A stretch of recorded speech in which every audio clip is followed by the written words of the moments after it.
Bless me, viewers, for I have sinned. It's been too long since my last video.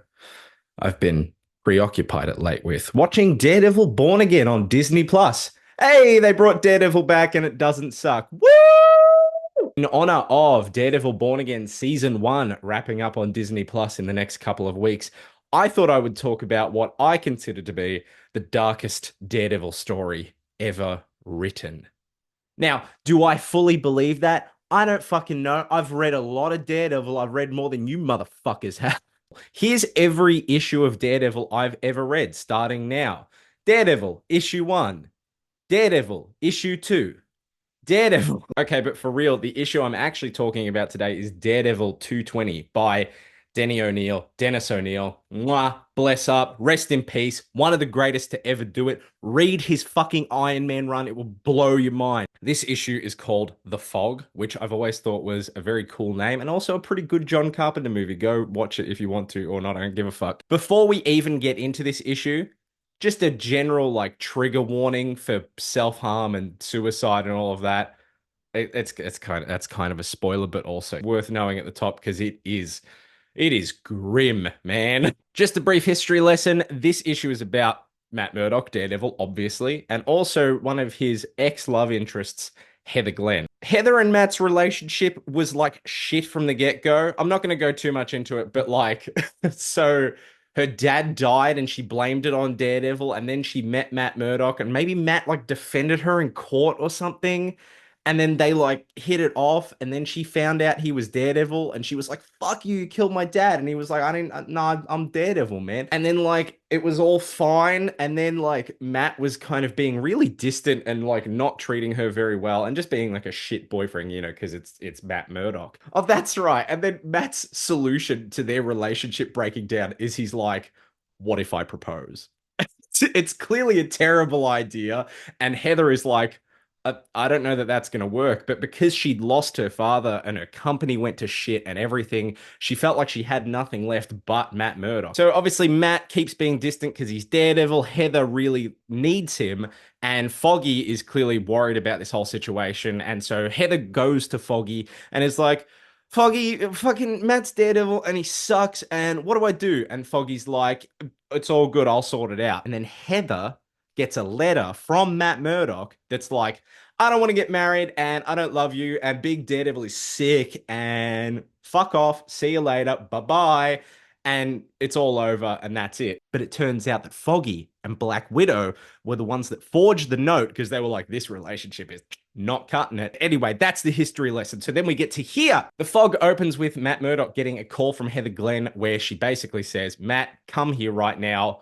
I'm going to die." So immediately from the get-go, you're like, "Oh shit, what's going on here?" And so Matt jumps out his fucking loft, his apartment, whatever, and he's jumping over the buildings, and he talks about that a fog has settled over all of New York, and everything is covered in this fog, and it's oppressive, and it's really thick.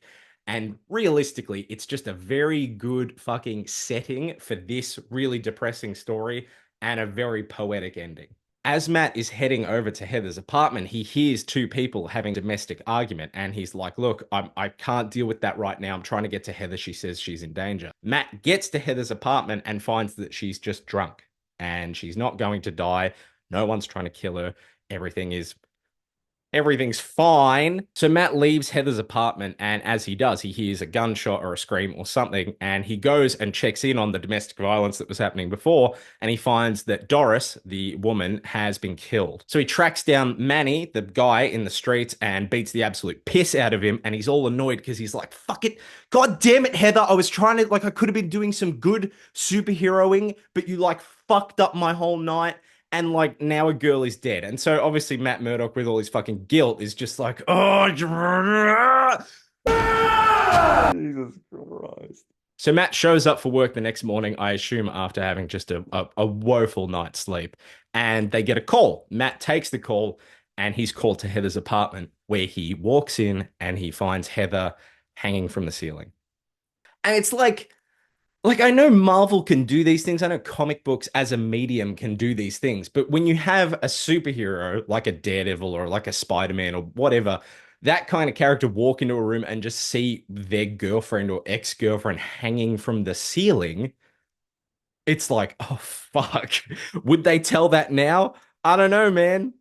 And look, there is an argument to be made, and I have not put this in my script, but people could bring up that this maybe is a fridging incident, which is where the love interest of a male character is murdered to motivate a hero. However, I would potentially argue an argument that I've made up right this second that this is kind of reverse fridging. This is a fridging incident that doesn't really, it motivates a character for one story before it does the opposite.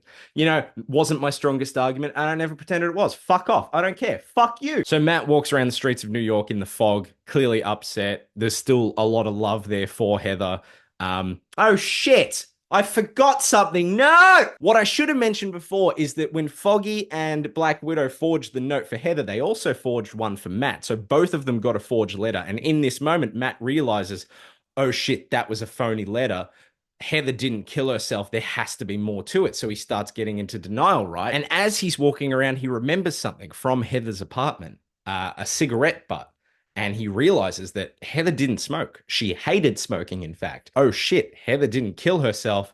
There was someone else there. And he thinks back to when he beat up Manny, the domestic abuser in the streets. He remembers smelling cigarette smoke, and he had assumed it was Manny, the guy he beat up.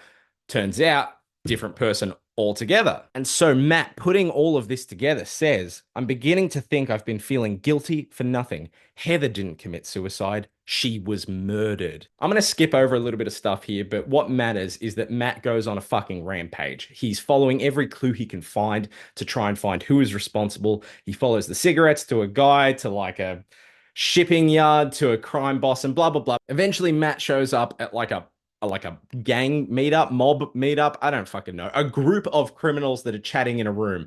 And he's just like, you fucking, you did it. You killed Heather Glenn. And they're all like, huh? But Matt's completely convinced because one thing I didn't tell you is that the safe in Heather Glenn's apartment was open and it was empty. Bum, bum, bum. So Matt like beats the shit out of him. He's like, you guys fucking did it. You killed her. You left your cigarettes there. You took the stuff from her safe. And I'm going to get vengeance because that is Daredevil's classic catchphrase. Vengeance. Daredevil just like wallops the shit out of the main boss guy, and as the dude is on the ground and he's clearly fucked up, he's like, whoa, this wasn't even a hallway, dude, and you wrecked my shit. That was a weird way of phrasing that. That was a really weird way of phrasing that.